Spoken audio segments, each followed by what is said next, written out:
She used to believe her life had a center, a steady, unmoving core, but now, every truth she'd ever known was sliding sideways like the floor was tilting, and she was the only one standing on it.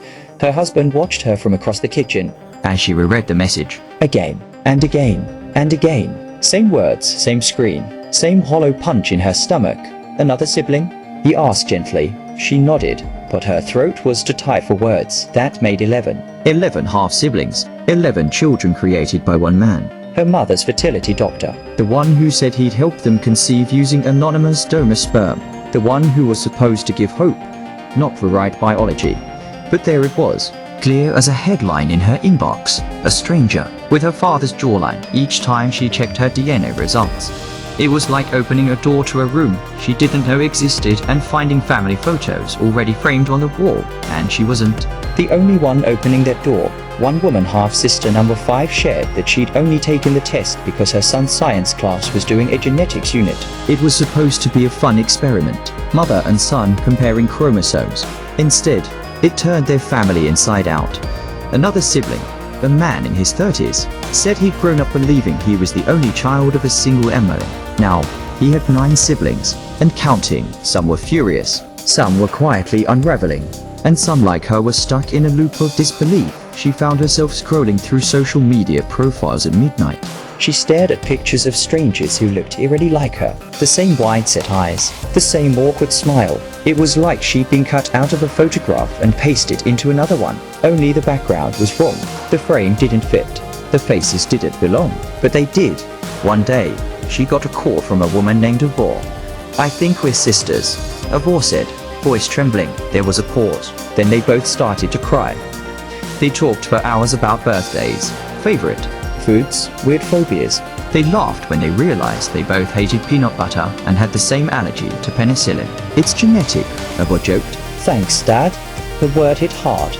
Not her dad. Not really. Not the man who taught her to drive, who showed up at every school recital, who once stood in the rain for 2 hours at her soccer game. But the man in the lab coat. The one who sat across from her mother and said, "We'll find you the right donor. Someone healthy. Someone anonymous. Someone safe." He was her biological father, and dozens of others.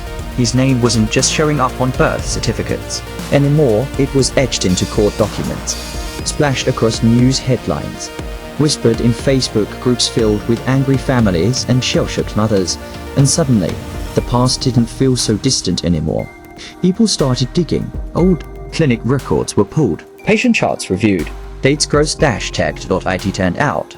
Dr. C had been doing this for decades, quietly, systematically. No consent, no disclosure, just a sterile room, a syringe, and a lie wrapped in hope.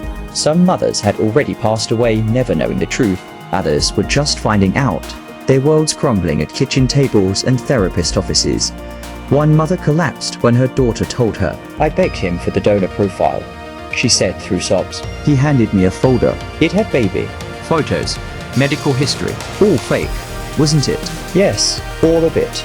And behind every lie, another child, another story, another person walking around thinking they were Irish or Italian or Scandinavian, only to find they shared DNA with a dozen strangers from the same county, all traced back to the same man."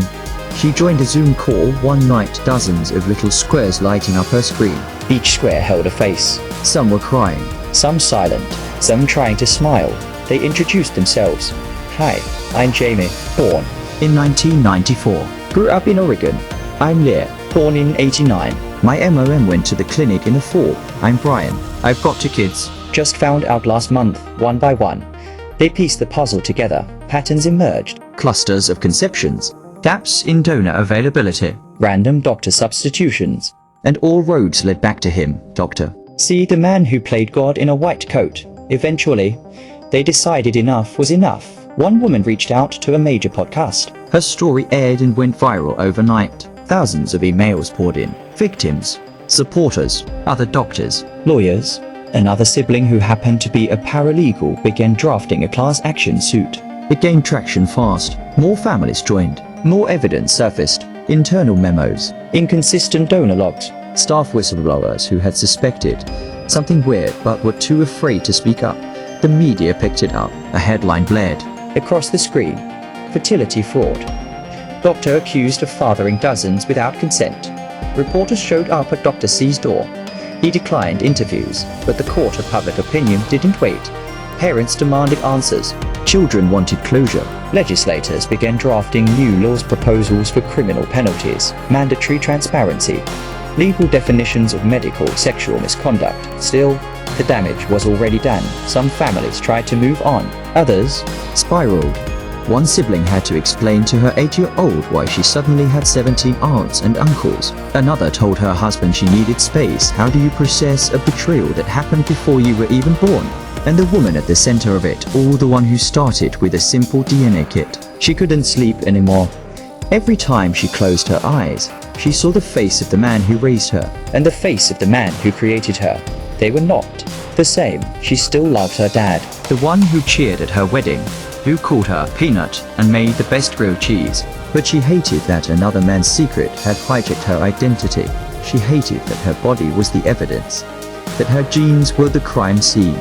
She began therapy, group sessions with other siblings. They'd talk, cry, joke. Sometimes they'd just sit in silence, feeling the weight of a shared history none of them chose, and slowly, very slowly, they began to heal. There was a reunion planned in a few months. A cabin in the mountains, 30 siblings and counting. Some flying in, some driving cross-country. All of them connected by blood, none of them by choice. She wasn't sure if she'd go, but then she saw a message pop up in the group chat. Hey guys, I just matched with a new sibling on 23andMe. She's 19. Never knew. And just like that, the circle widened. Another life upended. Another person joining the list, and she realized this wasn't over, not even close. Because every test taken was a fuse waiting to be lit. Every swap in a tube had the power to detonate a family secret.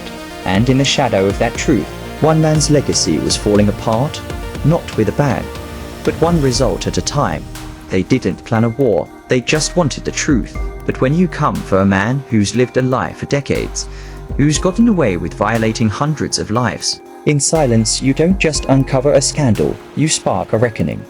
Lydia thought the worst was over. She thought finding out her biological father wasn't who she believed, that learning about dozens of siblings would be the peak of the pain. She was wrong, because once the news broke, once those headlines hit, her life split again. Fertility fraud. Doctor used own sperm to father 100+ children.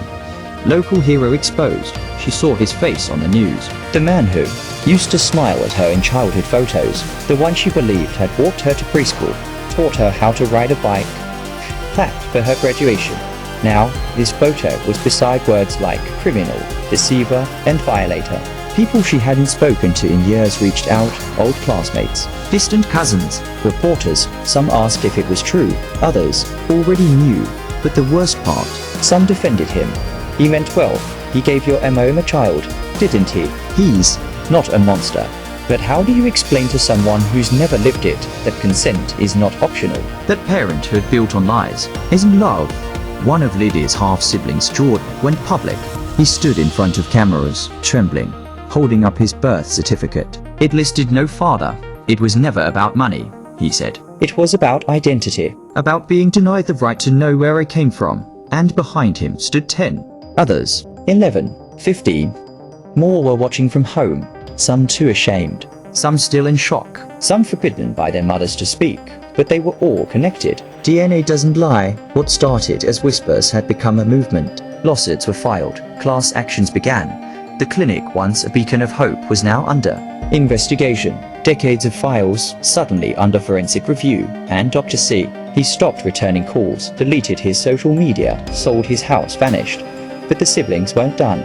They needed more than an apology. They needed reform. They pushed for new laws, ones that would make what he did a crime, not just a breach of ethics. Because shockingly, in most places, it wasn't illegal. There were no criminal statutes for what he'd done. No laws against using your own sperm without consent. Just silence, just pain. One sibling, a law student named Hannah, spoke before a committee. I'm not just a child of deception, she said. I'm a citizen demanding protection. Her words went viral. Podcasts picked it up. Netflix called. But this wasn't a drama. This was real life. Meanwhile, Lydia kept digging. She found more siblings. One lived 15 minutes from her. Another, they'd been in the same high school, had even shared a biology class. Neither had. No, she started a private Google Doc, cataloging everyone. Names, birthdays, medical conditions, anything that might help them piece together the full picture. And then came a twist. One sibling had done deeper DNA research, and what they found suggested that Dr. C might not have been the only one.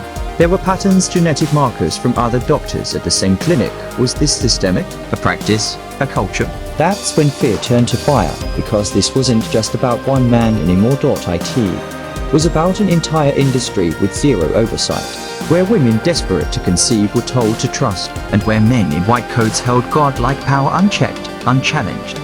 The siblings contacted lawmakers, set up petitions, organized a reunion in Denver. 32 of them came. Some cried, some laughed. One brought a scrapbook, another brought a child. C's grandchild. He'd never know them, and yet he'd created them, not through love, not through consent, but through control. Lydia stood in that hotel ballroom, looking around at all the faces, the freckles, the jawlines, the eyes. So many pieces of herself, and yet none of this was what she wanted. All she wanted was to learn. If she had Irish roots, instead, she'd unearthed a secret army of stolen origins. But that night, something shifted. They toasted not to the man who violated them, but to the resilience they'd built in spite of him. To truth, to justice, to each other. Because family, it turns out, isn't just about blood. It's about what you do when that blood gets tainted. And they chose to fight. Not for revenge, but for every child yet to be born. So that one day, no daughter would have to question if the man she called dad was ever really hers at all. She thought the worst was over. She'd processed the truth. Her father wasn't her biological dad. The man who was a fertility doctor had secretly used his own sperm. She'd found dozens of half-siblings. She'd cried, screamed, healed, and even started to move forward. But some stories don't end at healing. Some go deeper, because one day, she got another message. Not from a sibling, not from a distant cousin, from a journalist. It was just a short email. Hi, I am investigating a pattern of fertility fraud in multiple states. I believe your story may be part of something much bigger. Can we talk? Her heart dropped. She'd always assumed Dr. C was a lone wolf, a twisted man who acted alone. But this reporter, he had a list. Dozens of doctors, clinics, families, children, and what started as a personal trauma was now looking like a national pattern. Lydia wasn't alone, not just in her family, not just in her Facebook group. She was one of hundreds. Some doctors had used their own sperm, others swapped donor samples, some lied about the screening process. A few hadn't even been licensed to practice at the time, and all of it had been buried for decades, hidden under shame, sealed records, and a quiet belief that no one would ever find out. But DNA doesn't lie, and now, one by one, those secrets were rising to the surface. One story in New York, another in Indiana, then Texas, California, Ontario. It didn't stop. In one case, a woman had grown up thinking she was an only child until she discovered 38 half-siblings living within 50 miles. Another woman learned her MOM had been inseminated by her own OB-GYN. A man in Florida found out he shared DNA with two people he'd been dating in college. There were lawsuits, there were headlines, there were shattered lives, and yet, most of the doctors still free. No jail time, no criminal charges, just medical boards issuing quiet reprimands. Lydia was furious. She joined a legal advocacy group, started organizing virtual meetings. They called themselves Children of Deceit. They weren't just telling their stories anymore, they were fighting back, petitioning lawmakers, writing op-eds, attending hearings, pushing for fertility fraud to be classified as sexual assault. Because that's what it was. Non-consensual genetic invasion, a violation written in the blood. And as Lydia dove deeper into the movement, something else happened. She started to feel whole again. Each Zoom call with a new half-sibling didn't just reopen wounds, it filled gaps. One sister loved the same weird indie bands. A brother had her crooked smile. Another had the same nervous habit, twisting a ring on his finger while thinking these weren't just strangers, they were fragments of her. But even as she found comfort, The shadows got longer, because then came the letters from Dr. C written by hand, mailed to multiple siblings, each one slightly different. Some were apologies, sort of. Others were defensive, rambling, narcissistic. In one letter, he claimed he only did it because he cared too much. Another letter said, I thought I was helping. Double quotes helping. As if help and harm could be confused so easily. Lydia read hers once, then burned it in the kitchen sink. He didn't get to narrate her story anymore, but just when she thought she turned the last page, she got a second shock, not from a DNA match, but from her own mother. They were sitting in the backyard, sipping lemonade under the sun, when her mother said quietly, There's something I haven't told you. Lydia's chest tightened. She expected more pain, another layer. But what came next was different. I didn't pick Dr. C at random. Her MOM said, we were friends, in college. What? Her MOM looked down at her glass. I didn't know he was using his own sperm. But when I chose that clinic, when I chose him, I thought maybe I'd have a child with some part of someone I used to love. Lydia's world shifted again. It wasn't just a story of medical abuse. It was personal. And now, her identity wasn't just tied to a stranger in a lab coat. It was wrapped in the quiet decisions of a young woman, desperate to be a mother. Her mother.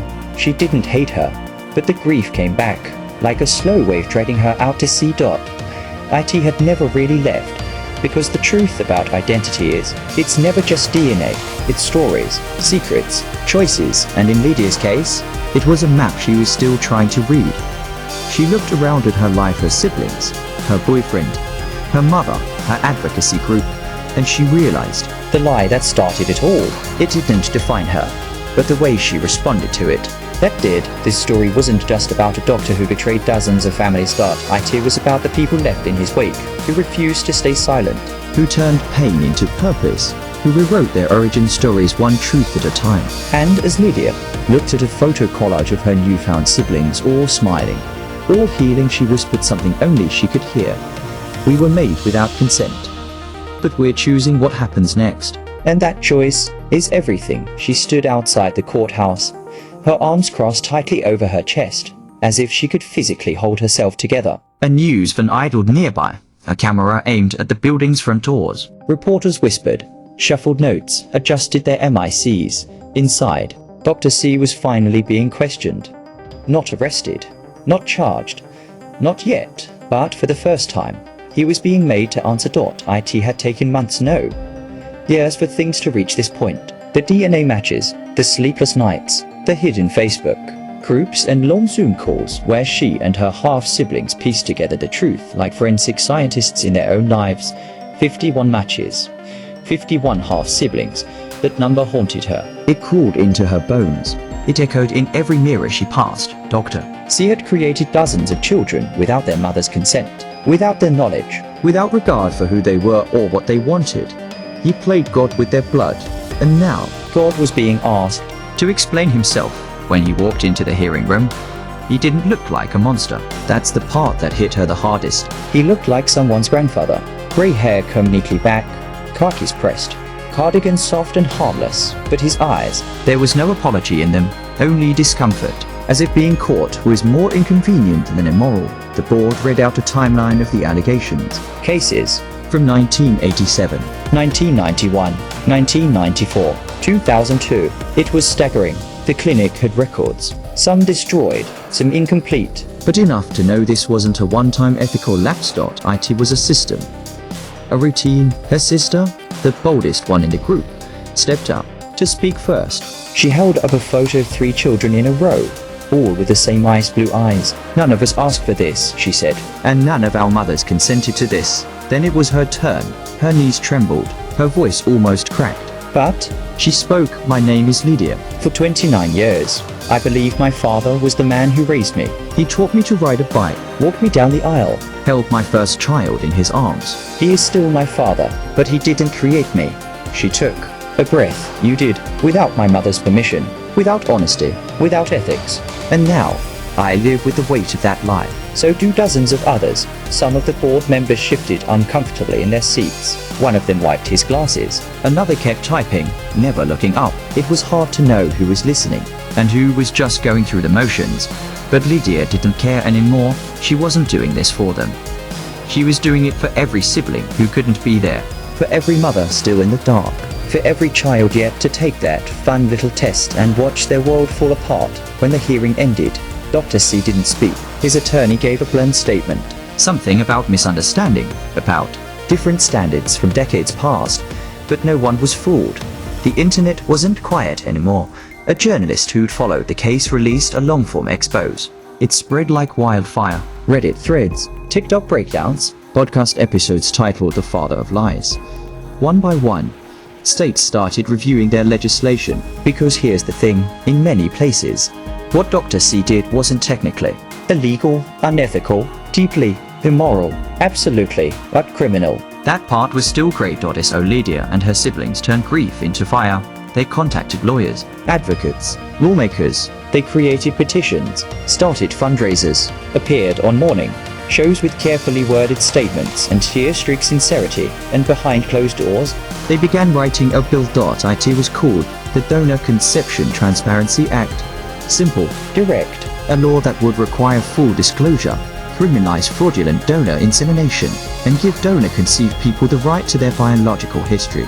But IT was uphill. Always. Some politicians shrugged it, others sympathized but said, "This isn't urgent." One even laughed. "You're alive, aren't you? Shouldn't that be enough?" But Lydia didn't flinch anymore. She'd already learned that the world doesn't always want to confront quiet evil. You have to force it into the light. By the 1-year anniversary of her DNA discovery, her group had grown to nearly 100 confirmed siblings, and that was only the beginning. Some were just teenagers, others in their 40s. Some resented their MOMS for not knowing, others still hadn't told them. There were fractured families, silent phone calls, sleepless guilt. But also there was healing. They met in person for the first time at a small park in Missouri. Dozens showed up, flying in from across the country. Lydia brought name tags and cookies. Someone else brought family tree posters. And for one afternoon, under the shade of a long oak, they laughed, cried, took a group photo with their arms around each other's shoulders. Strangers once, blood now. That night, someone shared a group photo in their private chat, captioned, "He created us in secret, but now we're choosing to live it out loud." That became their rally cry. Not revenge, not hatred, just truth, and the strength to turn a shattered origin story into a shared legacy, not defined by him, but by them. By what they chose to build from the wreckage. And this time, everyone was watching. He had built an empire of deception, brick by brick, for decades. Now it was collapsing, one DNA test, one news headline, one courtroom filing at a time. Lydia stood at the edge of the courthouse steps, the press swarming like FLIs around a carcass, microphones pushed toward her face, camera shutters clicked like thunder, but her voice didn't shake. My mother went to Dr. C for help, not for betrayal, not for secrecy, and certainly not for him to make a genetic decision behind her back. We are not just headlines, we are human. The moment aired on national news that night, and with it came a storm. More siblings stepped forward. Some from different states, some from families that never used the clinic at all but had a silent connection to Dr. C through other means. That's when the narrative shifted. It wasn't just one fertility clinic. It wasn't just one woman. This went deeper than anyone imagined. Lydia's inbox became a confessional booth. Dozens, eventually hundreds of messages. "I think I'm one of you.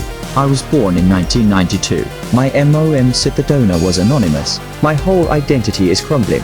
I need to know who I am." One man, 28 years old, had grown up believing he was Italian. His whole family leaned into it: food, music, and traditions. Now, he wasn't Italian at all. He was one of them. Another woman discovered that her mother had been seeing a completely different doctor. But somehow, Dr. C's name showed up on her birth records. She'd been conceived during a routine consultation. The word began to surface again, one the group never wanted to say out loud: violation. These weren't just unethical acts, they were assaults, masquerading as medical care. Lawsuits multiplied. But the siblings didn't want just justice. They wanted prevention, legislation, change. A few of them flew to Washington, D.C., clutching binders of printed DNA trees, timelines, and evidence. They sat before lawmakers and told their stories not as victims, but as survivors who refused to be silenced. The room was dead quiet when Lydia spoke again. She wasn't just the daughter of a betrayed woman, she was the voice of a movement. It shouldn't take a consumer DNA kit to reveal crimes. We need regulations. We need tracking. We need a system that values consent. The lawmakers nodded. Some looked shocked. Others looked ashamed. Meanwhile, Dr. C was no longer hiding. He had been stripped of his dissents, subpoenaed. His face plastered across news outlets, cold and pale, lips thin like a man caught in a decades-long lie. When confronted, his defense was surreal. I only wanted to help. It was easier, using my own. It didn't hurt anyone. But the siblings knew better. They carried the psychological wounds, the therapy sessions, the shattered trust. The families divided, the relationships strained. Some of their mothers still couldn't accept it. Lydia's mom refused to attend support group meetings. She stayed home, closed the blinds, and cried quietly at night, still wearing the necklace Dr. C had gifted her after her successful IVF. A cruel souvenir. And yet, in the pain, something extraordinary began to grow. Connection. Lydia met a sister who lived just 30 minutes away, a high school teacher with the same laugh, the same dimple, the same birthmark on her collarbone. They hugged for the first time in a quiet coffee shop, surrounded by strangers. But in that moment, they weren't strangers anymore. Another sibling, a man who had grown up as an only child, invited 25 half-siblings to his wedding. They sat in a long row, tears in their eyes, cheering like they'd always been family. They started calling each other the tree, a private joke. One twisted, sprawling tree with hundreds of mismatched branches born from deceit, but growing toward truth. A few even changed their last names to match, not to honor Dr. C, but to reclaim what was stolen. Media coverage turned relentless. Netflix called. Documentaries began filming. Books were pitched. But Lydia, she stayed grounded. For her, it wasn't about fame. It was about her future children, making sure they'd grow up in a world where they knew where they came from, every truth, every scar, every miracle. Because this story wasn't over. Some siblings hadn't spoken up yet. Some mothers still hadn't told their kids, and somewhere out there, more secrets waited to be uncovered. But one thing was certain now. What Dr. C spent a lifetime burying was finally being brought into the light. One voice at a time, one match at a time, one brave truth at a time. And this time, it wasn't just Lydia's story. It belonged to all of them. Together, she always thought justice would feel like a hammer, loud, decisive, final. But standing there, outside the courthouse, she realized it felt more like a whisper, one that said, "You did all you could. Now let the world decide." In the weeks after the civil trial was filed, the story exploded. News vans camped outside the fertility clinic like buzzards, circling the bones of a lie that had rotted for decades. Reporters used words like fertility fraud, gross misconduct, medical betrayal. But for Lydia and her siblings, none of that captured the full weight of what they'd endured. The Dr. C still denied everything, even with 39 DNA-confirmed children, even with mothers testifying they'd never consented to him as a donor, even with siblings sharing identical allergies, facial features, and the same blood type. He sat in his lawyer's office and called it a misunderstanding. He claimed his samples were accidentally used, that record keeping wasn't as precise back then. But Lydia remembered what the technician said, how often Dr. C stepped in, how quickly vials were swapped, how silent the halls were when women left the clinic smiling. Never knowing they'd been deceived, Lydia had learned to live with betrayal. But what kept her awake was knowing that this man, this creator of chaos, still had a medical license for years after the first whisper, still delivered keynote speeches, still held his head high in a community that once praised him. That changed after the press. Laws were introduced. Fertility for Transparency Act. Genetic Heritage Protection Bill. Not just in her state, across the country, because she wasn't the only one. New cases emerged, other doctors, other clinics. The ripple of one DNA test had become a tidal wave. But for Lydia, justice wasn't about laws. It was about healing. One by one, she met more of her half-siblings. They started small coffee shop meetups, awkward silences, nervous smiles, but soon they were hosting barbecues, building photo albums, creating group chats titled Dr. C's survivors. She met a brother who played the violin like their mother. A sister who'd always wondered why she felt out of place until she saw Lydia's face and said, "I've been looking for you my whole life." There was pain in those reunions, but also peace, because they were no longer fragments scattered across a life. They were family now. By choice, her mother struggled. The betrayal ran deep, but slowly. Lydia saw something shift in her, an openness. Willingness to talk. To laugh again. To say, "He's not your father, Lydia. He never was. But you were still entirely mine." That line broke her, because for all the science, all the DNA charts and tangled trees, what mattered most wasn't blood, it was love. Lydia gave a TED talk 6 months later, not for fame, not for revenge, for awareness. She stood on that stage, a calm fire in her chest, and told her story. Every word landed like thunder in a quiet room. She ended with this: "We can't choose how we begin, but we can choose how we carry the truth, and sometimes that choice is the difference between breaking apart and building something stronger." Applause, standing ovation. Her story reached millions, not because it was the only one, but because she refused to hide it. As the years passed, Lydia stopped referring to herself as a victim. She was a survivor, a sister, a daughter still. Not of Dr. C, but of a woman who fought for her, and a community that rose around her like armor. The final hearing stripped Dr. C of his license. He was fined, disgraced. His name would be remembered not for excellence, but exploitation. But Lydia, she walked away with something he could never destroy: truth, and a family, not built in a lab. The secret that shattered her life, it ended up revealing something stronger. Her voice, and she was never silenced again.